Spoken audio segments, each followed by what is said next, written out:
నమస్తే, welcome to our channel. నేను సిరి.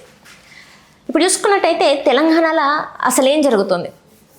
పథకాలు అన్నారు, అన్యాయం జరిగిందన్నారు, తెలంగాణ ప్రజలకి మేము వస్తే న్యాయం జరుగుతుంది అన్నారు. మరి ఇంతవరకు 3 సంవత్సరాల కాలం వస్తున్నా కూడా ఇంతవరకు ఏం జరగలేదు. అండ్ అట్లనే చూసుకున్నట్టయితే చాలా వరకు హైడ్రా పేరిట ఇల్లులు కూలగొట్టడాలే కావచ్చు. మొన్న చూసుకున్నట్టయితే ఖమ్మంలో కూడా ఎంత బీభత్సం జరిగిందో మనం చూసినాం. సో దీని గురించి వివరించడానికి ఈరోజు మనతో పాటు ఉన్నారు POW సంజయ్ గారు. నమస్కారం మేడం. నమస్తే మేడం, ఎట్లున్నారు మేడం? యా ఫైన్ మేడం, ఇప్పుడు చూసుకున్నట్టయితే తెలంగాణలో యాక్చువల్గా ఏంటంటే మాకు దొరల పాలన వద్దు, గడిల పాలన వద్దు, 10 సంవత్సరాలు మేము చాలా ఇబ్బందులు పడ్డాం, మాకు ఏం వద్దు, కాంగ్రెస్ ప్రభుత్వం వస్తేనే మాకు అన్నీ జరుగుతాయి, మేము సంతోషంగా ఉంటామని చెప్పేసి ప్రజలు రేవంత్ రెడ్డి గారు ఎన్ని చెప్పినా కూడా నమ్మి మాకు ఆయన కావాలని చెప్పేసి ప్రజలు తీసుకొచ్చారు. కానీ ఈరోజు చూసుకున్నట్టయితే హైడ్రానే కావచ్చు, ఖమ్మంలో భూములే కావచ్చు, అట్లనే చూసుకున్నట్టయితే గుళ్ళల్లో చిన్నపిల్లల్ని దానికి కావచ్చు. అండ్ మరీ ముఖ్యంగా చూసుకున్నట్టయితే హైదరాబాద్లో డ్రగ్స్ చూసుకున్నట్టయితే చాలా వరకు ఎక్కడ చూసినా అవే కనబడుతున్నాయి. అసలు ఏంటి మ్యామ్, మరి అసలు ఈ ప్రభుత్వంలో ప్రజల సమస్యలు వాళ్ళు పట్టించుకునే సందర్భాలు ఉన్నాయా, లేకపోతే వాళ్ళ స్వలాభం కోసం ఆ పదవులు ఏవైతే ఉన్నాయో వాటిని యూజ్ చేసుకుంటున్నారు? ఏమంటారు?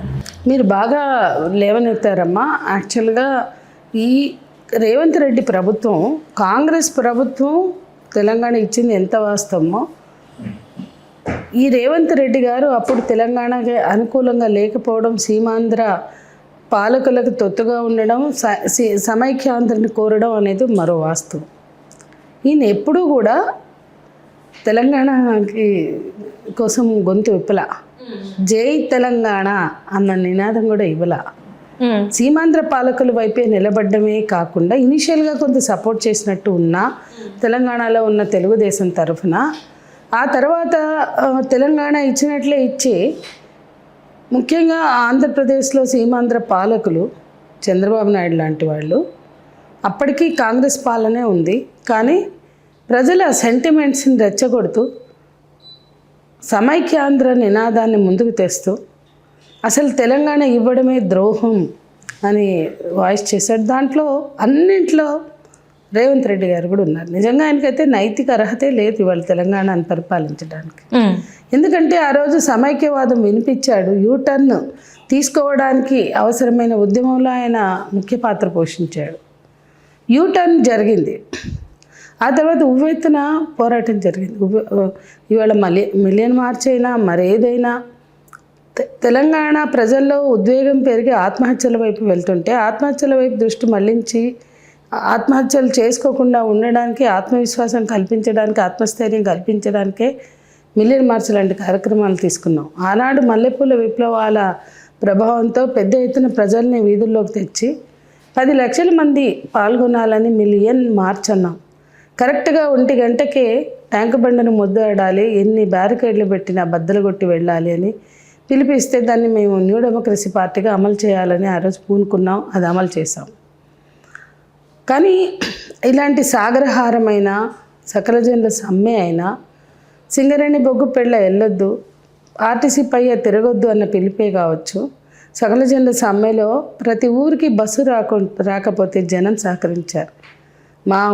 ఆ ఊరికి రావాల్సిన బస్సు, రాత్రి హాల్ట్ బస్సు రాకపోతే తెల్లారివాడు వస్తే వాడిని అద్దాలు పగలగొడతారు మన తెలంగాణ ఊర్లల్లో. కరెంటు లేకపోతే సబ్స్టేషన్స్ పోయి పగలగొడతారు. ట్రాన్స్ఫార్మర్లు రాకుంటే ఏఈలని రూమ్లల్లో తలుపులు వేస్తారు.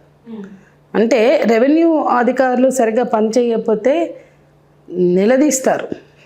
ఇట్లా ఒక్కోటి చెప్పుకుంటూ పోతే అట్లాగే సింగరేణి బొగ్గుపిల్ల బయటకే వెళ్ళలేదు.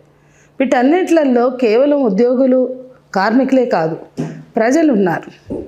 ఆర్టీసీ బస్సు రాకున్నా, డెత్ సర్టిఫికెట్లు, బర్త్ సర్టిఫికెట్లు రాకున్నా, కరెంట్లు లేకున్నా, అన్నిట్లలో ఓర్చుకున్నది తెలంగాణ ప్రజానీకం. ఎందుకంటే సకల జనుల సమ్మెలో సకల జనులు పాల్గొంటేనే తెలంగాణ సిద్ధించింది, తెలంగాణ సాధ్యమైంది. సాగరహారం కూడా అంతే. ఇట్లా ఒక్కొక్క పిలుపు చూస్తే, పట్నం రోడ్ల మీద పొయ్యి పెడదామంటే మహిళలంతా రోడ్ల మీద వంటలు చేశారు. పల్లెలన్నీ పట్టాలు ఎక్కాలంటే పోయి పట్టాల మీద కూర్చుని ఆడనే వండుకొని తిని వార్చి, ఇప్పటికీ కూడా మాకు ఆ రైల్వే కేసులు అవుతూనే ఉన్నాయి, ఇంకా పోతూనే ఉన్నాయి. ఈ విధంగా ఉవ్వెత్తున సాగిన ఉద్యమంలో రేవంత్ రెడ్డి గారు ఎక్కడ లేరు. తెలంగాణ జేఏసీలో లేరు, తెలంగాణ రాష్ట్ర సాధనలో లేరు. తెలంగాణ కోసం ఆయన ఏం చేయలేదు, ఆయనకి భాగస్వామ్యం లేదు నిజానికి. కానీ ప్రజలు నమ్మారు కదా మేడం. అదే సరే, భాగస్వామ్యం ఉందనుకున్న పార్టీ అధికారంలోకి వచ్చింది. ఆ రోజు తెలంగాణ ఉద్యమం జరిగిన రోజు వీళ్ళు అసలు తెలుగుదేశం లేదు కాబట్టి వీళ్ళకి అసలు అవకాశం లేదని మాకు తెలుసు. సరే, బీఆర్ఎస్ పార్టీ ఉద్యమం పార్టీ అధికారంలోకి రాగానే ఉద్యమ పార్టీని రద్దు చేసి రాజకీయ పార్టీగా చేసి ఇక అందరిలాగే గత పాలకుల్లాగే స్వార్థ ప్రయోజనాలు, సొంత ప్రయోజనాలు, సీఎం కనీసం సచివాలయంకి రాకపోవడం, ఆ సచివాలయం కట్టించే పేరుతో లక్షల కోట్లు ఖర్చు పెట్టడం, మిషన్ కాకతీయ, మిషన్ భగీరథ అంటూ అసలు ముఖ్యమంత్రే కలవకపోతే ఎట్లా అని చెప్పి ప్రశ్నలు లేవనెత్తారు రేవంత్ రెడ్డి గారు. అందరూ కూడా నమ్మారు, అవును కదా, ఒక ముఖ్యమంత్రి పోరాడి సాధించుకున్న తెలంగాణ రాష్ట్రంలో ముఖ్యమంత్రి కలవకపోతే ఎట్లా అని. అట్లాగే అసలు ఆ పాలనలో బడాబాబుల ప్రయోజనాలు నెరవేర్చడానికి, భూస్వాముల ప్రయోజనాలు నెరవేర్చడానికి ధరణి తెచ్చారు. రైతు బంధు ఒక పక్కన ఇస్తామంటూ భూస్వాములకి రైతు బంధు డబ్బులు అప్పచెప్పారు. ఒకసారి మల్లారెడ్డి ప్రకటించాడు, నాకు 600 ఎకరాలు నాకే పడుతుంది, నాకు ఇన్ని వేల కోట్లు, ఇన్ని వేలు వస్తాయి, నాకు ఇన్ని లక్షలు వస్తాయని. అట్లాగే రైతు బంధు పథకం అమలు చేయొచ్చు. 10 ఎకరాలకు మించిన రైతులకు అవసరం లేదు. 10-20 ఎకరాలకు మించిన తెలంగాణలో బోరుబాయిల వ్యవసాయాలు ఇవి అన్నీ కూడా మాగాణి భూములేం కాదు కాబట్టి 10 ఎకరాలు చాలు అంటే మనిషికి, కుటుంబానికి. పోనీ మహా అంటే 20, కానీ 100 ఎకరాలు ఉన్న వాళ్ళకి ఎట్లా వర్తిస్తుంది? అట్లా నిధుల దుర్వినియోగం చాలా ఉంది. ఇక మిషన్ కాకతీయ, మన మిషన్ భగీరథ చెప్పద్దు, మెగా కృష్ణారెడ్డికి ఎట్లా దోచిపెట్టారు, ఇవన్నీ కూడా తెలిసిన విషయాలే. కాంట్రాక్టర్ల ప్రయోజనాలే పరమావధిగా రాష్ట్రం అభివృద్ధిని చూపించారు. అభివృద్ధికి నిర్వచనం మార్చారు. అభివృద్ధి అంటే ఫ్లైఓవర్లు, రోడ్లు, బడా మాల్స్, మెగా మాల్స్ అంటే అభివృద్ధిలో ప్రజలు కూడా భాగం ఉండాలి కదా. ప్రజల కేంద్రంగా జరిగే దాన్ని అభివృద్ధి అంటారు. కానీ ప్రజలని ఆశ పెట్టి ప్రజల కోసం మాట్లాడుతూ అధికారానికి వచ్చాక ఎందుకు ప్రజలు ఓట్లేశారు? 6 గ్యారంటీలు ఇచ్చారు. 6 గ్యారంటీల్లో అన్ని ప్రజల సమస్యలు. 6 గ్యారంటీలో మూసీ డెవలప్మెంట్ ప్రాజెక్టు లేదు. 6 గ్యారంటీల్లో గాంధీ సరోవర్ ప్రాజెక్టు లేదు. 6 గ్యారంటీల్లో అన్ని ప్రజల సమస్యలే ఉన్నాయి. కాబట్టి కదా జనం నమ్మారు. పొట్టిగా ఎందుకు నమ్ముతారు? కేసీఆర్ పాలన మీద వ్యతిరేకత నిండిపోయిన ప్రజలు వద్దులే, తెలంగాణ తెచ్చినోడు కన్నా ఇచ్చినోళ్ళు బెటర్ ఏమో చూద్దాం అనుకున్నారు. ఇక్కడ మనం ఒక పొరపాటు చేసాం. తెలంగాణ ఇచ్చినోడు ఆయన కాదు, సోనియమ్మ. అది వాస్తవం, సోనియమ్మకి ఆ కమిట్మెంట్ ఉంది. కానీ ఇక్కడ తెలంగాణ పట్ల నిబద్ధత లేని వ్యక్తి. మేము తెలంగాణ ఉద్యమ కాలంలో గ్రామాన తిరుగుతూ మీటింగులు పెట్టాం. మండల స్థాయిలో మీటింగులు పెడితే చాలా ఊర్లలో లోకల్ సర్పంచ్లు, ఎంపీటీసీలు, జడ్పీటీసీలు, వార్డు మెంబర్లు, కార్పొరేటర్లు రాజీనామాలు మా చేతికి అందించారు, తెలుగుదేశం వాళ్ళు కూడా. కానీ ఈయన తన పదవులకి వేటికి రాజీనామా అయ్యేలా. యూటర్న్ మీద కోపం ఉండాలి కదా. ఇచ్చినట్టే ఇచ్చి కాంగ్రెస్ లాక్కుంది కదా, నువ్వు తెలుగుదేశంలో ఉన్నావు కదా, ఈరోజు అంటే కాంగ్రెస్లో ఉన్నావు, మరి ఆ రోజు నీకు ఎందుకు కోపం రాలేదు? యూటర్న్ ఇస్తారా అని. కాబట్టి ఏదో తూతు మంత్రంగా మాట్లాడాడు, కానీ ఆయనకు తెలిసి యూటర్న్ ఎందుకు జరిగిందో. వాళ్ళ ఉద్యమం వల్ల, సమైక్యవాదం వల్ల ఆ ఒత్తిడికి తొలగినటువంటి చిదంబరం లేదా సోనియా ప్రభుత్వం తెలంగాణ ఇచ్చినట్లు ఇచ్చి తీసుకుంది. మరి అప్పుడు నిరసనగా అప్పుడే ఎక్కువ రాజీనామాలు తెలుగుదేశం వాళ్ళంతా చేశారు, అనేక గ్రామాల్లో, మండలాల్లో, డివిజన్స్లో. కానీ ఈయన మాత్రం ఏ రాజీనామాలు చేయలే. అట్లాగే అసలు తెలంగాణ ఉద్వేగాన్ని కలిగి ఆయన ఎప్పుడు లేడు. తెలంగాణ ఉద్వేగం లేకుండా, తెలంగాణ ఆశయం లేకుండా, తెలంగాణ ప్రధాన నినాదం నీళ్లు, నిధులు, నియామకాలు, దాన్ని పట్టించుకోకుండా ఇంకేం తెలంగాణ అండి, ఇంకేం తెలంగాణ సెంటిమెంట్. తెలంగాణ అంటే సమైక్యవాదం వినిపించి సమైక్యవాదంతో ఊరేగి రాష్ట్ర ముఖ్యమంత్రి అవ్వడమా తెలంగాణ అంటే? అవును, తెలంగాణ ఏర్పడింది. ఆ తెలంగాణకే మీరు ముఖ్యమంత్రి కాదనలేదు, మేము ఆ రోజు వస్తే వద్దనలేదు. కానీ మీరు తెలంగాణ కోసం నిజాయితీగా పనిచేయరు, మాట్లాడరు. మళ్ళా వచ్చిన తెలంగాణలో ఆనాటి ప్రభుత్వాన్ని విమర్శించి ఈరోజు ప్రజల వైపు నడవాల్సిన మీరు వాళ్ళలాగే డెవలప్మెంట్ ప్రాజెక్ట్స్ 1,50,000 కోట్లతో మూసీ రివర్ ఫ్రంట్ ప్రాజెక్ట్, ఈరోజు 5,000 కోట్లతో గాంధీ సరోవర్ ప్రాజెక్ట్. అంటే ఇవాళ గాంధీ విగ్రహం ముఖ్యమా, ఆయన వ్యక్తిగత నిర్ణయం గాంధీ పట్ల ఏంటో మాకు తెలుసు. ఇవాళ ఆర్ఎస్ఎస్ బీజేపీ వాళ్ళకున్న అభిప్రాయమే ఆయనకు కూడా ఉంది. ఎందుకంటే ఆర్ఎస్ఎస్ నుంచి వచ్చాడు ఆయన చాలా స్పష్టంగా ఆర్ఎస్ఎస్ నిర్ణయాల్ని ఆ అభిప్రాయాలను కలిగి గాంధీ పట్ల మాట్లాడినవాడే. అయితే ఈరోజు ఏ విధంగా కూడా తెలంగాణ రాష్ట్ర ముఖ్యమంత్రిగా ప్రజల పక్షాన నిలిచి పనిచేయాల్సినటువంటి రేవంత్ రెడ్డి గారు అట్లా పని చేయలేకపోతున్నారు. ఎందుకంటే ఆయనకు అటాచ్మెంట్ లేదు తెలంగాణ ప్రజలతో. చంద్రబాబుతో ఉన్న అటాచ్మెంటు, తెలుగుదేశంతో ఉన్న అటాచ్మెంట్ తెలంగాణ ఉద్వేగంతో లేదు.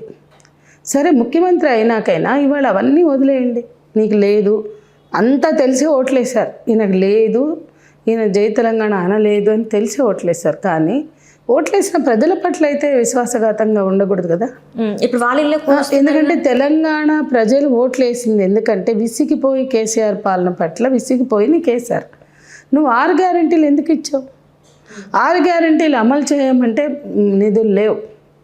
పెన్షన్స్ ఉన్నాయి, వితంతు పెన్షన్లు, వృద్ధాప్య పెన్షన్లు, రిటైర్ అయిపోయినటువంటి ఉద్యోగుల పెన్షన్లు, ఒంటరి మహిళల పెన్షన్లు, వికలాంగుల పెన్షన్లు, ఇవి కీలకం ఏ ప్రభుత్వం వచ్చినా. అవి ఇవ్వమంటే నిధులు లేవు. 6 గ్యారెంటీలు అమలు చేయరా బాబు అంటే అసలు నా దగ్గర డబ్బులు లేవు, బడ్జెట్ లేదు, ఏం చేయమంటారు?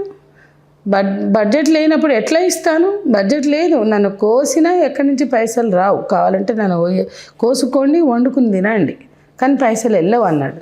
అట్లాంటప్పుడు నీకెందుకు గాంధీ సరోవర్ ప్రాజెక్టు? అది గూడు పెట్టేదా? వాళ్ళ మనవాడు కూడా చెప్తున్నాడు కదా మేడం వద్దని, ట్వీట్ చేశాడు కదా, అక్కడ ప్రజల్ని ఇబ్బంది పెట్టేది మా తాత ఒకవేళ బతుకున్నా కూడా అది సంతోషపడేవాడు కాదు, అసలు ఎందుకు అలా అది విరమించుకోండి అని చెప్పేసి కూడా గాంధీ గారి మనవాడు చెప్పడం జరిగింది. అయినా కూడా ఎందుకు మరి రేవంత్ రెడ్డి గారు ఇంత గట్టిగా అదే ప్లేస్లో అక్కడే చేయాలని అనుకుంటున్నారు? గాంధీ మనవాడు అభిప్రాయం ఈయనకి ఎక్కదు. ఆ రోజు తెలంగాణ ప్రజల నినాదం ఎట్లా ఎక్కలేదో ఆయనకి ఇప్పుడు అభివృద్ధి పేరుతో డెవలప్మెంట్ ఏదైతే ఉందో దాంతో కాంట్రాక్టర్ల ప్రయోజనం కావాలి ఆయనకి, ఆయన కుటుంబ సభ్యులకి. గత పాలకులు తమ కుటుంబం అంతా ఎట్లా దండుకున్నారు, ఇప్పుడు మేమెందుకు ఎక్కువ దండుకోవద్దు, ఇంకా ఎక్కువ దండుకోవాలి. గత పాలకులు కనీసం హోంమంత్రిని పెట్టారు, ఎడ్యుకేషన్ మినిస్టర్ని పెట్టారు, మున్సిపల్ మినిస్టర్ని పెట్టారు. మున్సిపల్ ఇష్యూస్లో ఇప్పుడు ఇల్లు కొట్టగొట్టారు వెలుగుమట్లలో. ఎంత బాధ ఉంది వాళ్ళకి, విధ్వంసం చేశారు, చెల్లా చెదురు చెట్టుకు పుట్టకయ్యారు. మున్సిపల్ మంత్రి అందుబాటులో ఉంటే వాళ్ళు వెళ్ళి చెప్పుకుంటారు. కానీ మేము గతంలో ఎన్ని ఇష్యూస్ ఉన్నా కేటీఆర్ గారికి చెప్పుకోగలిగాం. ముఖ్యంగా హోంమంత్రి అనేక సమస్యలు, స్త్రీల సమస్యలు నాయన నరసింహారెడ్డి గారు ఉన్నా వెళ్ళి చెప్పుకోగలిగాం. ఆ తర్వాత మహమూద్ అలీ గారికి కూడా చెప్పుకోగలిగాం. ఉదయం నుంచి 7 వరకు ఖచ్చితంగా ఉండేవారు మహమూద్ అలీ గారు, ఎప్పుడో తప్ప. ఫోన్ చేసి మేము వస్తున్నామని కొంచెం లేట్ అవుతుంది అంటే కూడా ఆయన వెయిట్ చేసేవారు. కానీ ఈరోజు హోంమంత్రి లేరు. అంటే ఇన్ని హింసలు, అత్యాచారాలు, మొన్న 2 నెలల పసిపాప ఘటన జరిగింది. అనేక చోట్ల ఆడపిల్లల మీద అఘాయిత్యాలు, అత్యాచారాలు, దాడులు, పోలీస్ జులుం, దౌర్జన్యం జరుగుతున్నాయి. ఎవరికి ఇవ్వాలి మెమరాండం? ముఖ్యమంత్రి కలవడు. ఆయన ఫామ్ హౌస్లో పడుకుని కలవలేదన్నావు, మరి నువ్వెక్కడ పడుకుని కలవట్లా? నువ్వెందుకు కలవట్లా? ఎవరిని కలుస్తారు? కార్పొరేట్లకి లేకపోతే లొంగిపోయిన మావోయిస్టులకైనా మీరు కలిసేది? ఈ భూమి మీద నిలబడి ఈ భూమిక మీదే ఉద్యమాలు నిర్మించిన మేము, ఈ భూమి మా కాళ్ళ కింద ఉన్న భూమి మా పునాది అనుకున్నాం. ఈ పునాది మీద నిలబడి పనిచేసాం, తెలంగాణ కోసం కొట్లాడాం, తెలంగాణ రాష్ట్ర సాధనలో ఎన్నో కేసులు ఎదుర్కొన్నాం. ఇవాళ తెలంగాణ వచ్చినాక కేసీఆర్ ప్రభుత్వం మీద మొదలు గొంతు విప్పింది మేము. పోడు భూముల పంపిణీ చేయాలని కోరుతూ హరితహారానికి వ్యతిరేకంగా హరితహారం అన్నా మా వెనక వచ్చారు మీరు. అనేక సమస్యల్లో ఆర్టీసీ పరిరక్షణ అన్నా మీరు మా వెనక వచ్చారు. ఉద్యోగుల సమస్యలు అంటే మా వెనక వచ్చారు. కానీ ఈరోజు మీరు చేసేది ఏంటి? అవే సమస్యల్ని కొనసాగిస్తున్నారు, వాటికి నిజమైన పరిష్కారం చూపించట్లేదు. అందుకని తెలంగాణ నినాదం ఏంటి? తెలంగాణ సెంట్రల్ డిమాండ్ ఏంటి? నీళ్లు, నిధులు, నియామకాలు. నీళ్ళు అంటే మూసి నీళ్ళు ప్రక్షాళన, సుందరీకరణ. అసలు మూసి అంటే మురికి నీళ్ళ? మూసి పక్కన మనుషులు లేరా? మూసి అంటే ప్రజల సమస్యలు కూడా మూసితో ముడిపడి ఉన్నాయి. మూసి మీద ఆధారపడి ఎమోషనల్గా ఉన్న ప్రజానీకం ఉన్నారు.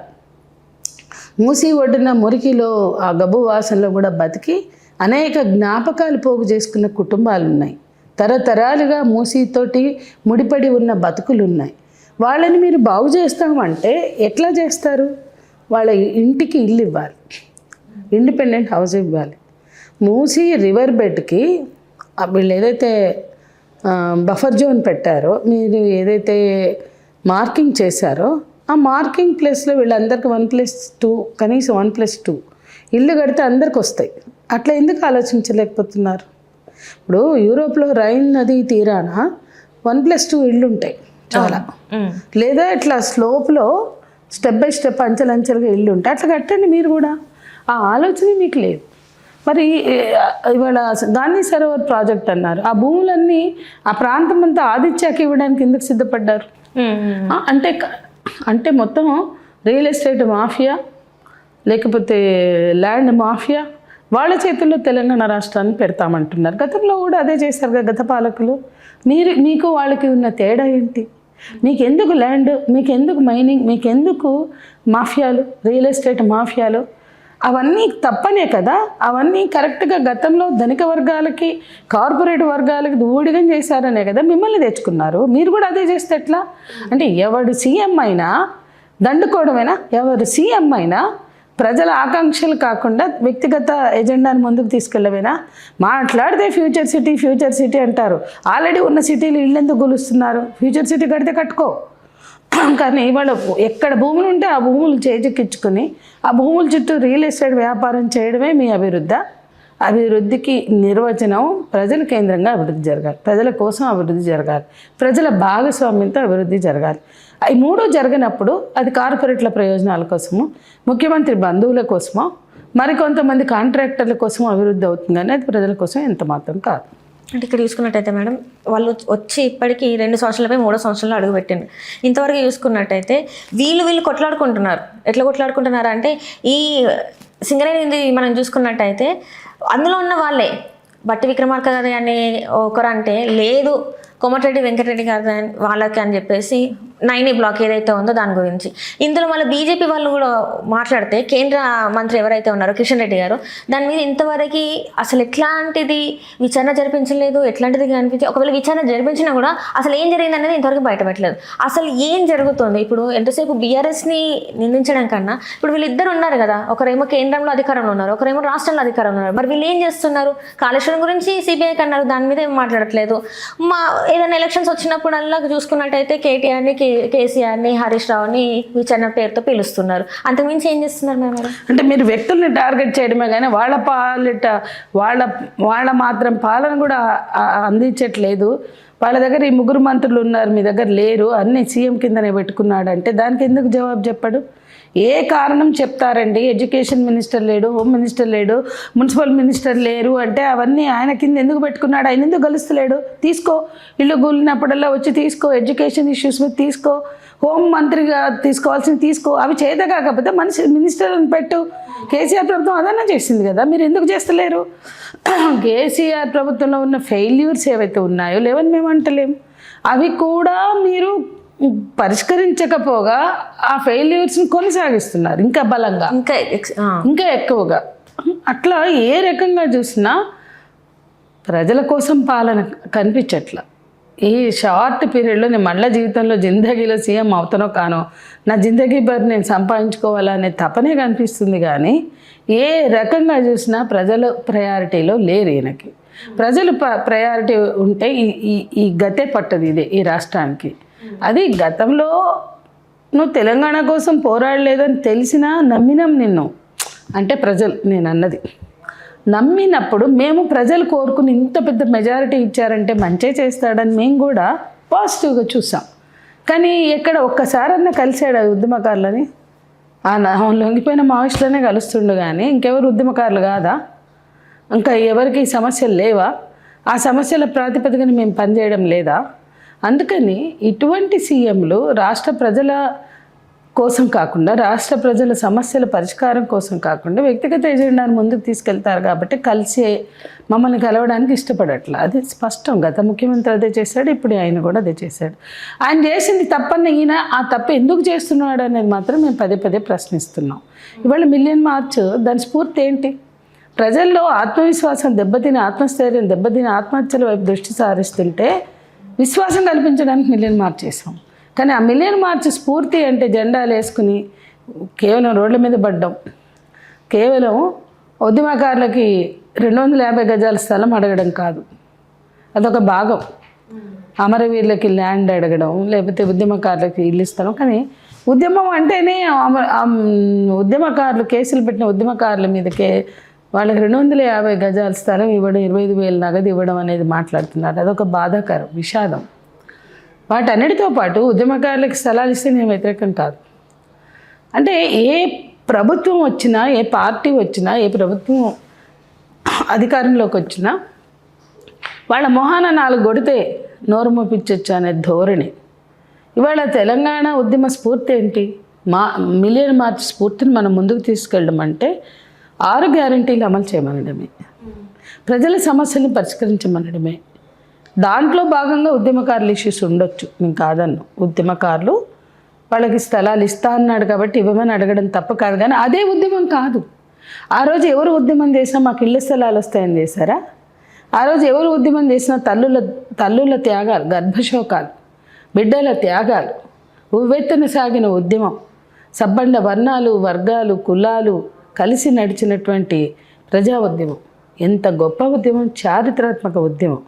అటువంటి ఉద్యమాన్ని, ఆ స్ఫూర్తిని నాశనం చేసే ఈ నేతలు ఎవరైనా సరే ఆ తెలంగాణ ప్రజల వారసత్వం కానే కాదు, పోరాటాల వారసత్వం మీది కాదు, తెలంగాణ ప్రజల నాయకత్వం, నిజమైన నాయకత్వం మీది కాదు. తెలంగాణ కోసం పనిచేసే వాళ్ళే నిజమైన నాయకులు అవుతారు. తమ స్వార్థ ప్రయోజనాల్ని పక్కకు పెట్టి ఎవరైతే పనిచేస్తారో వాళ్ళు మాత్రమే తెలంగాణ రాష్ట్ర అభివృద్ధిని కోరుకునే వాళ్ళు అవుతారు. నిజంగా మరి ఇప్పుడు తెలంగాణ కోసం పనిచేసే వాళ్ళు ఉన్నారా మేడం? మీరు అన్నట్టు అంటే గతంలో చూసుకున్నట్టయితే కేసీఆర్ గారు నిరాహార దీక్ష చేశారు కాబట్టి తెలంగాణ తీసుకొచ్చిన పార్టీ అని చెప్పేసి ఆయన 10 సంవత్సరాల అధికారంలో ఉన్నారు. వీళ్ళేమో తెలంగాణ ఇచ్చినామని చెప్పేసి వీళ్ళు ఇప్పుడు అధికారంలోకి వచ్చిండ్రు. అదే నేను చెప్పింది. ఆ మేరకైనా తెలంగాణ ఉద్యమంలో భాగంగా కేసీఆర్ ఉన్నాడు. ఆనాటి టీఆర్ఎస్ అధికారంలోకి వచ్చాక బీఆర్ఎస్, అప్పుడు టీఆర్ఎస్ ఉన్నారు. అందుకే ఆ రోజు మాకు స్పష్టత ఉంది ఎవరు అధికారంలోకి వస్తారంటే ఇంకెవరు, రాజకీయ పార్టీ, పాలక వర్గ స్వభావంతో పనిచేసిన పార్టీ ఈ ఉద్యమంలో కేసీఆరే కాబట్టి, టీఆర్ఎస్ఏ కాబట్టి వాళ్ళే అవుతారు అనే స్పష్టత మాకు ఆ రోజు ఉంది. కానీ వాళ్ళు కూడా ప్రజల ఆకాంక్షని గుర్తించకపోవడం ఒక విషాదం. ఆ తర్వాత జరిగిన అనేక అనర్థాలు, ఆ వైఫల్యాల ఫలితమే రేవంత్ రెడ్డి రావడం. రేవంత్ రెడ్డి అసలు కనీసం తెలంగాణ ఉద్యమంలో పాల్గొనలేదు కాబట్టి ఆయనకు అర్హత లేదు అనేది మేము స్పష్టంగా చెప్తున్నాం. ఉద్యమాన్ని ఓన్ చేసుకునే వ్యక్తిగా నువ్వు ఎక్కడున్నావు, నీ పాత్ర ఏంటి? మేము 100 పాత్రలు మావి చెప్తాం, 100 ఘటనలు మేము చెప్తాం. మా మహిళా సంఘం చెలో ఢిల్లీకి కూడా వెళ్ళింది. మీరు వెళ్ళారా? మీరంతా స్టంటులు చేశారు అప్పుడప్పుడు. అది కూడా తెలంగాణ కేంద్ర ప్రభుత్వం తెలంగాణ ఇవ్వకముందు, ఇచ్చినాక యూటర్న్ చేయడానికి మీరే కారకులయ్యారు. కాబట్టి తెలంగాణ అంటే వేరే ఇప్పుడు ఒక తెలుగుదేశం పార్టీగా వాళ్ళ స్టాండ్లు ఏమైనా ఉండొచ్చు, అది మనకు అభ్యంతరం కాదు. కానీ తెలంగాణకు సంబంధించి మాట్లాడేటప్పుడు తెలంగాణ రాష్ట్రం ఎట్లొచ్చింది అది మర్చిపోకూడదు. ప్రజలు లేకుండా, ప్రజల పోరాటాలు లేకుండా, ప్రజల ఉద్వేగం లేకుండా, ప్రజల త్యాగం లేకుండా తెలంగాణ రాలేదు. అటువంటి తెలంగాణకి నువ్వు నాయకుడిగా నిలబడినందుకు ఇంకెంత బాధ్యతని మొయ్యాలి, ఇంకెంత బాధ్యతాయుతంగా ప్రవర్తించాలి అనేది మాత్రమే మేము గుర్తు చేస్తున్నాం. అనేది ఖచ్చితంగా గుర్తించకుండా తెలంగాణ ప్రజల ఆకాంక్షలు ముందుకు తీసుకెళ్ళడానికి మీ కర్తవ్యం ఏంటి, మీ ఎజెండా ఏంటి, మీ రోడ్ మ్యాప్ ఏంటి, మీరు ఏం చేయబోతున్నారు చెప్పమంటే 6 గ్యారెంటీలు అన్నాడు. చలబోయి 6 గ్యారెంటీల ముందు అమలు చేయంటే పైసలు లేవంటుండు. కాబట్టి ఈ నాటకాలు ఎవరి కోసం చేస్తారు? 5 లక్షల కోట్లతో గ్లోబల్ సమ్మిట్ అన్నాడు. గ్లోబల్ సమ్మిట్ నిర్వహించి 5 లక్షల కోట్లు అన్నారు. అందులో అంతా ఇన్ఫ్రాస్ట్రక్చర్లు, కార్పొరేట్ కంపెనీలే. వంతారాకి జూ ఇవ్వడమా అభివృద్ధి అంటే? ఆ జూ అక్కడికో పడేసి ఆ జూ ప్లేస్ అంతా రకిస్తారా? ఈ రకంగా ప్రజల కోసం అభివృద్ధి కాదు అనడానికి వందల ఉదాహరణలు చెప్పచ్చు. మీ 5 లక్షల కోట్ల బడ్జెట్తో కూడిన గ్లోబల్ సమ్మిట్లో ప్రజలకి సంబంధించిన అంశాలు ఎన్ని, సామాన్య ప్రజల జీవితాలకు ఉపయోగపడే అంశాలు ఎన్ని? ఇట్లా చూసినట్లయితే చాలా విషయాల్లో ప్రజలకు ఉపయోగపడే కావు. సరే, ఒక కంపెనీ పెడితే కొన్ని ఉద్యోగాలు వస్తాయి, కార్పొరేట్ కంపెనీలు ఇక్కడికి వస్తే కొన్ని ఉద్యోగాలు వస్తాయి, అదే సరిపోతుందా? కాదు కదా. కాబట్టి వాళ్ళు భూములు గుంజుకొని ఆ భూములు ఇచ్చిన వాళ్ళకి ఏదో ఒక చిన్న క్లాస్ 4 జాబ్ పడేయడమా? ఇంతకుముందు నుంచి ఇదే జరుగుతుంది. వాళ్ళ కార్పొరేట్ల పాలనలో ఇప్పుడు అంతకన్నా భిన్నంగా ఏం లేదు. ఇప్పుడు దాన్ని కూడా మనం ప్రశ్నించాల్సిన అవసరం. ఇప్పుడు చూసుకున్నట్టయితే ఇన్ని సమస్యలు ఉన్నా కూడా ఆయన అసలు పట్టించుకోకుండా, ఇంకొకటి చూసుకున్నట్టయితే ఖమ్మం జిల్లా వెల్గమట్లో జరిగిన ఇన్సిడెంట్ అయితే అసలు అందరి హృదయాన్ని కదిలించింది. కానీ ముఖ్యమంత్రి హృదయాన్ని మాత్రం కలిగించలేదు. అక్కడ చూసుకున్నట్టయితే 3 మంత్రులు ఉన్నారు, పొంగులేటి గారు, మన బట్టి విక్రమార్క గారు, అండ్ అట్లనే చూసుకున్నట్టే తుమ్మల నాగేశ్వరరావు. ఎందుకు వీళ్ళు 3 అసలు ఎంతవరకు స్పందించలేదు? ఇంకా పైన చూసుకున్నట్టయితే అక్కడ వాళ్ళని పెయిడ్ ఆర్టిస్టులను మాట్లాడడం ఎంతవరకు కరెక్ట్ అంటారు? అసలు ఆ ఉద్యమంలో ఆ కూల్చివేతలకి నైతిక బాధ్యత వహించవలసినటువంటి పాలకులే, ప్రభుత్వమే ఈ రకమైనటువంటి అపవాదులు, నిందలు మోపడం, అట్లాగే ఆ ఇల్లేసిన వాళ్ళని, వాళ్ళ క్రెడిబిలిటీని నిందల పాలు చేయడం, వాళ్ళ మీద అపవాదు చేయడం, వాళ్ళ మీద దాడి చేయడం, ఇవన్నీ కూడా చాలా దుర్మార్గం. కాసేపు అధికారంలో కేసీఆర్ ఉండుంటే, ఇది రేవంత్ రెడ్డి గారు గతంలో లాగా ప్రతిపక్షంలో ఉండుంటే ఇట్లాగే మాట్లాడేవాళ్ళ? అప్పుడు అన్నారు కదా, బుల్డోజింగ్ చేస్తున్నారా మీరు, పేదల ఇంటి మీదకి బుల్డోజర్లు ఎట్లా పంపిస్తారని రేవంత్ రెడ్డి గారే ఒక ఇంటర్వ్యూలో చెప్పడం జరిగింది. కానీ ఇప్పుడు మరి ఊరు మొత్తం పోతుంది కదా మేడం. అదే వెలుగుమట్ల మొత్తం కూడా తుడిచిపెడుతున్నారు, వాళ్ళ జీవితాల్లో చీకటి నింపుతున్నారు. వెలుగు మట్ల అని ఇళ్ళు వేసుకుని వాళ్ళు చక్కగా పెట్టుకుంటే చీకటి నింపుతున్నారు, చీకటి మట్ల చేసేసారు. అట్లాగే అసలు మీరు అది ఒకసారి ఒక మాట మాట్లాడేటప్పుడు ప్రతిపక్షంలో ఉంటే మనం ఏం మాట్లాడేవాళ్ళం? వీళ్ళకి నిస్సిగ్గుగా మాట్లాడేస్తారు. మనం ప్రతిపక్షంలో ఉంటే ఇలాగే మాట్లాడేవాళ్ళమా? ఎక్కడైనా ప్రజలే, నువ్వు ప్రతిపక్షంలో ఉన్నా ప్రజలే, అధికార పక్షంలో ఉన్నా ప్రజలే. ప్రజల్ని ఎందుకు మోసం చేస్తారు? అంటే ఏ రకంగా చూసినా కూడా ఇప్పుడు ఆయన కేంద్రంలో బీజేపీ పటేల్ విగ్రహానికి 3,000 కోట్లు ఖర్చు పెడితే ఈయన 5,000 కోట్లు ఖర్చు పెడతా అంటున్నాడు. విగ్రహాలు ఎందుకండి? విగ్రహాలు ప్రజల కోసమా? అవసరం లేదు. ఓకే, కొంతమంది మహనీయుల జ్ఞాపకార్థం పెడితే తప్పులేదు, కానీ విగ్రహాలు అనేది షో, ఆ పేరుతో భూములు, అది బడాబాబులకి, కార్పొరేట్లకి భూములు అప్పచెప్పడం. ఇవాళ మైనింగ్ కానీ, ల్యాండ్ మాఫియా కానీ, రియల్ ఎస్టేట్ మాఫియా కానీ వాళ్ళే రాజ్యం వెళ్తున్నాయి, వాళ్ళ ప్రయోజనాలే నెరవేరుతున్నాయి. అంటే ప్రజలకి ఎన్నో హామీలు ఇచ్చారు కదా, ఆ హామీలు ఎందుకు గుర్తులే? అందులో నివాస హక్కులు కూడా ఉన్నాయి, ఇండ్ల స్థలాలు కూడా ఉన్నాయి, 2 బెడ్రూమ్ల ఇళ్ళు, ఇందిరమ్మ ఇళ్ళు కూడా ఉన్నాయి. ఇందిరమ్మ ఇళ్ళు అని అట్టహాసంగా పేరు పెట్టుకుంటే సరిపోతుందా? అంటే ఇందిరమ్మ ఇల్లు నువ్వు ఇస్తున్నావు కాబట్టి వాళ్ళంతగా వాళ్ళు కట్టుకున్నవి, భూదాన్ భూముల్లో కట్టుకున్న ఇళ్ళు కూల్చేస్తావా? దానికి ఇందిరమ్మ పేరు కావాలంటే వాళ్ళందరికీ కూడా ఇందిరమ్మ ఇళ్ళకి ఎంత డబ్బులు ఖర్చు పెడతారో అంతా ఒక్కొక్కరికి ఇవ్వండి. వాళ్ళు కష్టపడి అప్పులు సొప్పులు చేసుకుని కట్టుకున్నారు. ఇందిరమ్మ ఇళ్ళకి ఎంత ఖర్చు అవుతుందో అంతా ఒక్కొక్క ఇల్లుకి డబ్బులు ఇచ్చి ఇందిరమ్మ ఇల్లు అని పేర్లు పెట్టుకోండి.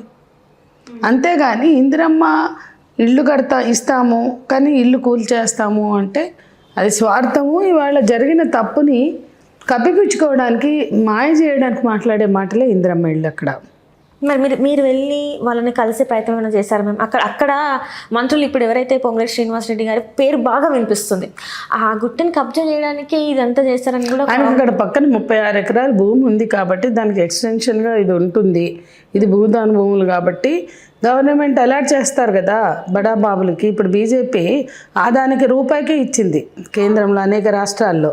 అట్లా భూదాన భూములు కాబట్టి ప్రభుత్వం తీసుకుని వాటిని కొంత కేటాయించవచ్చు. అంటే అన్నీ వాళ్ళ చేతుల్లోనే కదా, అధికారం వాళ్ళ చేతిలో ఉన్నప్పుడు ఆర్డర్లు కూడా ఎన్నో వస్తాయి, జీవోలు కూడా ఎన్నో వస్తాయి. కాబట్టి అందరూ చెప్పుకునేదే 36 ఎకరాలకు పక్కన ఉంది కాబట్టి దాని ఎక్స్టెన్షన్గా ఈ ల్యాండ్ తీసుకోవాలనుకుంటున్నాడు అనేది ఒక వాదన, ఒక రూమర్. అంటే అది రూమర్ కింద చూడొచ్చు అంటారా మేడం? అది అంటే నేను రూమర్ అని ఎందుకు అన్నానంటే ఆ భూమి తీసుకుంటున్నాడు అనడానికి మనకి ఇంకా ఆధారం లేదు. కానీ పక్కన 36 ఎకరాలు ఉన్నది అనేది నిజం. కాబట్టి ఆ భూమికి కలుస్తుంది అనేది నిజం. అంతవరకు మేము చెప్తున్నాం. తీసుకోవాలనుకుంటున్నాడు అంటే మన దగ్గర ఏ ఆధారం లేకుండా తీసుకోవాలనుకుంటున్నారు, అది మన హైపోథికేషన్, మన ఊహ. దాన్ని మాట్లాడుతున్నాం. ప్రజలు మాకు అదే చెప్పారు. మా వాళ్ళు వెళ్ళారు. మా కేంద్ర కమిటీ నాయకులు మధుకి చేయి విరిగింది. మా కేంద్ర కమిటీ మరో నాయకుడు ఎస్వి అన్న సాధినేని వెంకటేశ్వరరావు, ఆయనని కలెక్టరేట్కి వెళ్తే అరెస్ట్ చేసి జైల్లో పెట్టారు, అదే స్టేషన్లో పెట్టారు. అట్లాగే మా వాళ్ళు, మా ప్రజా సంఘాలు పిఓడబ్ల్యూ, పిడిఎస్యు, ఐఎఫ్టియు, పివైఎల్ అన్నీ కూడా రెండో రోజు నుంచి ఇందులో యుద్ధ క్షేత్రంలో ఉన్నాయి, కార్యక్షేత్రంలో ఉన్నాయి, వాళ్ళకి అండగా నిలబడుతున్నాయి. మేము మా మహిళా సంఘం నుంచి మా నాయకత్వం, నేను పర్సనల్గా వెళ్ళలే కానీ మా సంఘం తరఫున మా ప్రధాన కార్యదర్శి మంగ, అట్లాగే మా జాతీయ నాయకురాలు ఝాన్సీ, వీళ్ళంతా కూడా వెళ్ళారు. అండ్ అట్లా చూసుకున్నట్టయితే మ్యామ్, నిరుద్యోగుల సమస్య, గురుకులాల సమస్య, అసలు అక్కడ విద్యార్థులు ఫుడ్ పాయిజన్, విషపూరితమైన ఆహారం తింటున్నారు ప్రతిరోజు. వాళ్ళు హాస్పిటల్స్లలో మనం న్యూస్లో చూస్తూనే ఉన్నాం. దీని మీద ఇంతవరకు ముఖ్యమంత్రి గారు, ఎందుకంటే విద్యాశాఖ వారి దగ్గరే ఉంది, ముఖ్యమంత్రి గారు స్పందించింది లేదు. నిరుద్యోగ సమస్య ఖచ్చితంగా మేము వచ్చిన తర్వాత 2 లక్షల ఉద్యోగాలు అన్నారు, ఇంతవరకు లేదు. విద్యార్థులు చూసుకున్నట్టయితే వాళ్ళు బయటకు వచ్చేసి ధర్నాలు చేస్తుంటే వాళ్ళనేమో అరెస్ట్ చేస్తున్నారు. ఇంకా ఇంకా ఇంకా ఈ 3 సంవత్సరాలు ఇంతే, ఇంకా మా జీవితాలు ఇంత అని చెప్పేసి మేమందరం ఓటేసినందుకు వీళ్ళందరూ ఇట్లా సైలెంట్గా ఉండాల్సిందే, ఇంకా ఏం మాట్లాడదంటారు? ఖచ్చితంగా ప్రశ్నించాలి. ఇప్పుడు మా విద్యార్థి సంఘాలు మొత్తుకుంటున్నాయి ఈ ఫుడ్ పాయిజనింగ్ కానీ, నిరుద్యోగ సమస్య మీద కానీ, అనేక ఇష్యూస్ మీద కలుద్దామంటే ముఖ్యమంత్రి గలవరు, విద్యాశాఖ మంత్రి లేరు. ఆకునూరు మురళి గారికి ఎన్నని ఇస్తాం? ఆయన మంత్రి ఏం కాదు కదా, ఆయనకుండే లిమిటేషన్స్ ఆయనకున్నాయి. ఆయన కొన్ని ఇస్తున్నారు కానీ మొత్తంగా ఆయన ఏం చేయలేరు. కాబట్టి ఒక మంత్రి లేకపోవడం ఒక లోపం. అట్లాగే అసలు అన్నిటికన్నా ముఖ్యం హోంమంత్రి. అసలు తెల్లారి లేస్తే క్రైమ్ జరిగితే ఆ లోకల్గా న్యాయం జరగనప్పుడు వెళ్ళవలసింది హోంమంత్రి దగ్గరికి. కానీ ఆ హోంమంత్రి అడ్రస్ లేడు. అంటే హోంమంత్రికి అడ్రస్ లేదు, విద్యామంత్రికి అడ్రస్ లేదు, మున్సిపల్ మినిస్టర్ ఇప్పుడు ఇన్ని కూల్చివేతలు జరిగినాయి, దానికి బాధ్యుడు ఎవరు? ముఖ్యమంత్రి. ఎందుకంటే ఆయన కిందే ఉంది మున్సిపల్ మంత్రి. ఆయన అసలు నాకు సంబంధం లేదన్నట్టు మాట్లాడుతున్నాడు, లేకపోతే ఇంకేదో చెప్తున్నాడు. అసలు సంబంధం మున్సిపల్ మినిస్టర్కే, నీకు ముఖ్యమంత్రిగా ఉందా లేదో పక్కన పెడతాం, మున్సిపల్ మినిస్టర్కి అయితే సంబంధం ఉంది కదా, మరి ఆయనే కదా, ఆయనే. కాబట్టి ఇట్లా ఏ విధంగా కూడా జవాబుదారీగా లేకుండా పరిపాలన సాగిస్తున్నారు. ప్రజల్లో ఇక్కడ కింద ప్రభుత్వ యంత్రాంగాల్లో అవినీతి పెరుగుతోంది. రోజు మనకు కనిపిస్తూ ఉంటాయి అవినీతి. ఏది నిరోధించలేనప్పుడు అవినీతి నిరోధించలేరు, అక్రమాలు అరికట్టలేరు, దాడులు దౌర్జన్యాలను అరికట్టలేరు. పాలన దేనికోసం? మీరు ఆస్తులు దండుకోవడానికే పాలన, ప్రజల కోసం పాలన. ప్రజలు ప్రశ్నించకుండా ఎట్లా సాధ్యమవుతుంది?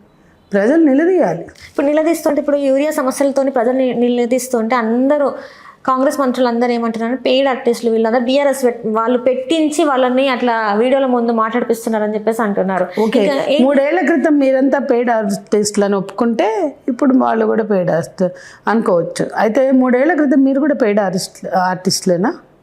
రేవంత్ రెడ్డి గారి నుంచి మిగతా వాళ్ళందరూ కూడా పెయిడ్ ఆర్టిస్టులేనా అనుకోవాలా? ఎందుకంటారు? ఏ ధైర్యంతో అంటారు? నిన్న కాక మొన్న అన్ని ఉద్యమాలు మీరు కూడా చేశారుగా ప్రతిపక్షంగా. అప్పుడు మీరు పెయిడ్ ఆర్టిస్టులు అయితే అట్లా ఆలోచిస్తారు. కానీ ఈరోజు ప్రజలు కడుపు మండి పోరాడుతున్నారు. వెలుగుమట్లలో ఇల్లు కూర్చోకముందు వాళ్ళు ఏమి ఎవరిని అనలే. ఏ ఘటన తీసుకోండి, హాస్టళ్లలో జరిగే ఘటనలో ఇన్ని జరిగితే ఒక వైట్ పేపర్ పబ్లిష్ చేయమని అడుగుతున్నారు, శ్వేతపత్రం. దాని మీద ఒక శ్వేతపత్రం ఇచ్చే పరిస్థితి లేదు. అంటే ప్రజల సమస్యలు ఏవి కూడా వీళ్ళ ఎజెండాలోకి లేదు, వీళ్ళ ఎజెండాలోకి రాలేదు. కాబట్టి మహిళల సమస్యలు అయితే ఎన్నంటే బాబా ఈ గవర్నమెంట్ రాకముందు నుంచి వెంటబడుతున్నాం. ఇది మహిళా ఎజెండా, ఇది మహిళల సమస్యలు, ఇది మహిళలకు సంబంధించి మేము తయారు చేసి పంపించాం. సీతక్క గారికి ఇచ్చాం, కలిసింది లేదు, మాట్లాడింది లేదు, అన్నీ తూతూ మంత్రంగానే సాగుతున్నాయి. సీతక్క గారిని కలిసినా కూడా ఎట్లాంటి రెస్పాన్స్ లేదు. ఆమెం చేస్తుంది, తీసుకుంటుంది, చేస్తామక్క అంటుంది అంతే. ముఖ్యమంత్రికి వీలు లేనప్పుడు మిగతా వాళ్ళకి వాయిస్ ఉండదు. అంటే ఉన్నది 2 మహిళా మంత్రులు ఉన్నారు. ఒకటేనండి, ముఖ్యమంత్రికి వీళ్ళు ఉంటేనే ఈ మహిళా మంత్రులకి వాయిస్ ఉంటుంది. ముఖ్యమంత్రికి చెయ్యాలనే దృక్పథం ఉంటే మహిళా మంత్రులు చేయగలుగుతారు. వీళ్ళు ముఖ్యమంత్రులకి అతీతంగా భిన్నంగా ఇది మహిళల హక్కులు, ఇది ప్రజల కోసం మనం చెయ్యాలి అని ధైర్యంగా చేసిన సందర్భాలు ఏమైనా ఉన్నాయా అని వెతికి చూస్తే, తొంగి చూస్తే మనకి ఏం కనపడవు. అంటే ముఖ్యమంత్రికి లోబడే అన్ని మంత్రులు ఉంటారు, అందరు మంత్రులు ఉంటారు. సో ఇది మారదు, ఈ సమస్య అనేది ఇంతే అంటారు. పోరాటాలేనండి, ప్రజలు పోరాడాలి. సో ఇప్పటికీ పోరాడుతుంటే వాళ్ళ గొంతుల్ని నొక్కేస్తున్న పరిస్థితులు మనం చూస్తున్నాం.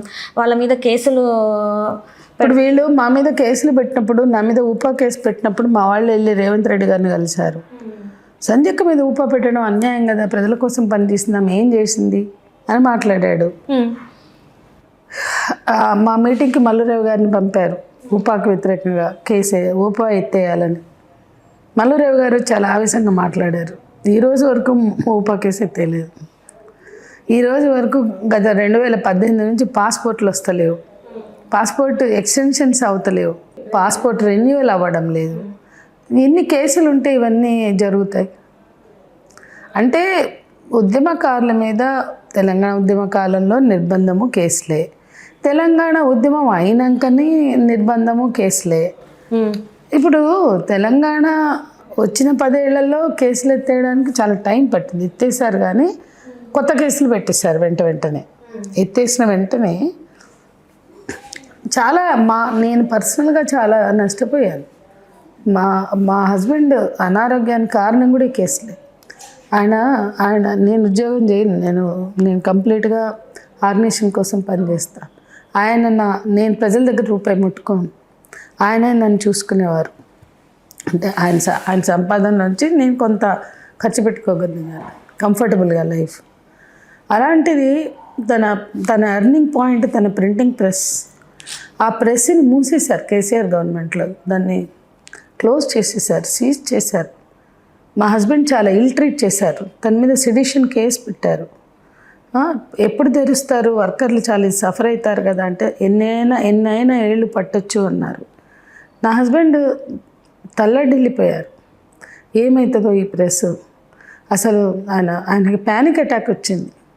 ఆ తర్వాత ఆ ప్యానిక్ అటాక్ కంటిన్యూ అయ్యి ఆ తర్వాత 1.5 yearకే ఆయన చనిపోయారు. ఇప్పటికి 2 ఏళ్ళు ఆయన చనిపోయి. అంటే కుటుంబాలు, అంటే కేసులు మాకు కొత్త కాదు, కానీ పాపం దూరంగా ఉండి ఉద్యమాలకు మద్దతుదారుడుగా సపోర్టరే ఆయన. అలాంటిది ఆయన ఏదో బిజినెస్ చేసుకుంటే ఆయన్ని డిస్టర్బ్ చేశారు కేసులు పెట్టి. ఇక నా మీద చెప్పొద్దు, 100లాది కేసులు. నేనే కాదు, చాలామంది ఇవాళ జైళ్ళలో మగ్గుతున్నారు. ఆ జైళ్ళలో మగ్గుతున్న మావోయిస్టులు లొంగిపోతున్నారు కదా, జైళ్ళలో ఉన్న వాళ్ళని ఎందుకు విడుదల చేయరు? అంటే మీకు గులాంగిరి చేస్తే వదిలేస్తారా? జైళ్ళలో ఉన్న ఆ రాజకీయ ఖైదీలందరినీ కూడా వదిలేయాలి కదా. పెద్ద పెద్ద పెద్ద పెద్ద నాయకులు అన్న వాళ్ళు లొంగిపోతే, మీ దగ్గరకు వచ్చి తుపాకులు ఇచ్చి లొంగిపోతే అన్ని కేసులు తీసేసి హాయిగా ఫ్రీగా బతకొచ్చు అని చెప్తున్నారు. మరి వీళ్ళే పెద్ద నాయకులు, వీళ్ళు చెప్పిందే వాళ్ళు ఆచరించారు, జైళ్ళలో ఉన్నారు. వీళ్ళే వాళ్ళకి సంబంధించిన నాయకులు. ఇప్పుడు బయటకు వచ్చి మొన్న రేవంత్ గారి దగ్గర నిలబడిన వాళ్ళు, లేకపోతే అంతమంది ఫడ్నవీస్ దగ్గర నిలబడిన వాళ్ళు, వీళ్ళే నాయకత్వం. ఆ రోజు సహచరులు అరెస్ట్ అయితే కిడ్నాప్లు చేసి సహచరులను విడిపించుకున్న స్థితి మనం చూసాం. కానీ ఈరోజు ఎవరికి వాళ్ళు లొంగిపోయే క్రమంలో తోటి సహచరుల విడుదల గురించి కూడా ఆలోచించట్లేదు, మాట్లాడట్లేదు. అంటే డిమాండ్గా రావట్లా, వాళ్ళ లోపల ఏముందో మనకు తెలీదు. కనీసం లొంగిపోతే, అంటే ఈ పెద్ద పెద్ద పెద్ద నాయకులకి చాలా పెద్ద కేసులు ఉన్నాయని పాలకులకు తెలుసు, కానీ వాళ్ళు లొంగిపోతే ఆ కేసులన్నీ ఎగిరిపోతున్నాయి. ఓకే, వాళ్ళు బతికుండడమే ముఖ్యం, నేను ఆ చర్చలోకి ఇప్పుడు పోను. కానీ ఇక్కడ ఒక న్యాయమైన డిమాండ్ రావాలి. అంత పెద్ద కేసులు ఉన్నోళ్ళు, పెద్ద నాయకులు, నాయకత్వం వహించిన ప్రధాన నాయకత్వం ఈరోజు లొంగిపోతే స్కాట్ ఫ్రీగా వాళ్ళు ఉంటున్నారు. అంటే అన్ని రకాల స్వేచ్ఛను వాళ్ళు పొందుతున్నారు. మరి జైళ్ళలో ఉన్న వాళ్ళు ఎవరి కోసం పనిచేశారు, దేనికోసం పనిచేశారు? ఇదే విప్లవం కోసం కదా. వాళ్ళు ఎందుకు స్ట్రగుల్ అవ్వాలి, అంటే వాళ్ళు ఎందుకు సఫర్ అవ్వాలి? ఇది చాలా అన్యాయం కదా. అంటే మాకు లొంగిపోతేనే విడుదల అంటే అది కరెక్ట్ కాదు. ఒక ఉద్యమాన్ని ఉద్యమంలాగే చూడాలి. అగ్రనాయకత్వం లొంగిపోయినప్పుడు, కింది నాయకత్వం అరెస్టులై జైళ్ళలో ఉన్నప్పుడు వాళ్ళకు కూడా స్వేచ్ఛను ప్రసాదించడం నిజానికి నిజమైన ప్రజాస్వామిక విలువ అవుతుంది. ఆ రకమైన ధోరణి కూడా ఈ ప్రభుత్వం చూపించట్లే. అంటే ఆ రకమైన వైఖరి కూడా ఈ ప్రభుత్వం తీసుకోవడం లేదు. Right ma'am. Last question ma'am, మీరు ఈ ప్రభుత్వానికి అసలు ఏం చెప్పాలనుకుంటున్నారు? ఈ ప్రభుత్వం ప్రజల ఆకాంక్షల్ని నెరవేరుస్తానంటూ వచ్చింది. ప్రజలకు ఆశలు కల్పించి హామీలు ఇచ్చి ఓట్లు దండుకుంది. ప్రజలంటే ఓటు బ్యాంకు మాత్రమే కాదు, ప్రజలంటే రక్తమాంసాలు ఉన్న మనుషులు. ప్రజలంటే ఎన్నో ఆకాంక్షలు, ఆశలు, ఆశయాలు ఉంటాయి. ఆ ప్రజల ఆశల్ని నెరవేర్చాల్సిన బాధ్యత పాలకులది, ఆకాంక్షల్ని నెరవేర్చాల్సిన బాధ్యత వాళ్ళకి. ఆకాంక్షలు లేకపోతే ఎవడొస్తే ఏంది, ఎవరు వచ్చినా అంతే అనే నిర్వేదం ఉంటే నీకు అసలు ఓట్లు వేసేవాళ్ళు కాదు కదా. వాళ్ళకి ఆకాంక్షలు ఉంటేనే నీకు అట్లా ఓట్లు నువ్వు అంత ఓట్లు దండుకున్నావు, నీకు అంత ఓట్లు ఉవ్వెత్తున పడ్డాయి. కాబట్టి వాళ్ళలో ఒక నిర్వేదం, ఒక రకమైన నిరసన వస్తే ఎవడొచ్చిన గంతే అని అనుకుంటే నీకు ఓట్లు పడే కాదు. అంటే వాళ్ళ ఆశని చిగురింపజేయాల్సిన బాధ్యత నీదే. వాళ్ళ ఆకాంక్షలు నెరవేర్చాల్సిన, ముందుకు తీసుకెళ్లాల్సిన బాధ్యత ఈ ప్రభుత్వానిదే. మీ అధికారం కోసం, మీ పవర్ ఎక్సైజ్ కోసం, మీ స్వార్థ ప్రయోజనాల కోసం ప్రజలని మోసం చేయకండి, ప్రజలకు అన్యాయం చేయకండి అని మాత్రమే నేను కోరుకుంటున్నాను. Right, thank you so much. Hello, Telugu రాజ్యం ఛానల్ చూస్తున్నారా? సామాజిక, రాజకీయ, జీవన చిత్రణే తెలుగు రాజ్యం. అతిశయోక్తులు, అసత్యాలు ఉండవు. రాజకీయ కోణం కాదు, ప్రజా కోణమే కొలబద్ద. తెలుగు రాజ్యం వీక్షణ మీ ఉత్తమ అభిరుచికి నిదర్శనం.